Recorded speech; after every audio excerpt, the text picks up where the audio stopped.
روز بخیر دوستان عزیز. همین روز خیلی خندیدم، کامنتار یک خوندم. همین یک وقتی بیکاریم شده کو کامنتار خوندم، خیلی خندیدم. همین قشنگ میگه دوست می‌داریم ما مردم یک کس پس زدن، یک کس ایخمون پس دونستن به حد دوست می‌داریم. نه اینکه خداوند گفته که باید خطا ای همه دا پست بدونی، ای اون کس دا بالا ندونی، ای همه دا پست بدونی. و یعنی اقل است که کدام پیغمبرمون میگه که برای در یادم نیست کدام پیغمبرمون میگه برای ای خود یک انسانی پست بیار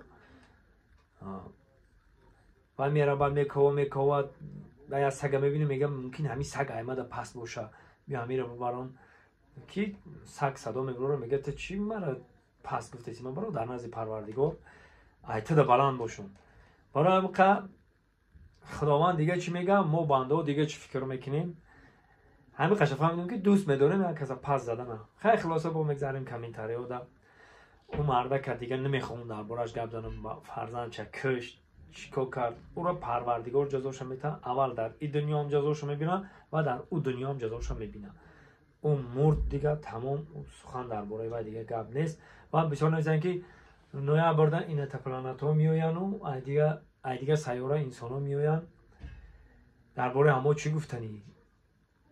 آخه من که پیدا شما شنیدم، من چی بگم؟ من شما گفته سنی ما شنیدم. من در همین اینترنت بیچاره اونو یا بچه گای خورگون تپای کلاش خیلی کلانتر که نوروز همو رو در اینستاگرام موندیانو نوروز خش تبارد اومده است پشتی ما رو بگی، یا که خش تبارد اومده است یا که اون تای دیگر موندیانه بقاب که بردانش اونو فاروقای که او رو موندیان که بردکشه بقاب بود. خیلی نمی اینستاگرام میدروی باور میکنی همین آدمی که بخواه بخنده که ایتای دیلم بدروی اینستاگرام کانکریت میخندی. من چند قبل خیلی نخندیدم، هموشون با کار و بور و همین زندگی خیلی همین سحر و همین شب خندیدم. زنده باشه، سربلند باشید، فکراتونو بگین. نیکم ای مادر ای شریک سویتویان حقورت نکنین، ختون در گناه نگیرین. حقورت در کار نیست، گپ قبه در کار نیست. ای با میگم ای مردم چی در کاره گپ قبه میگی؟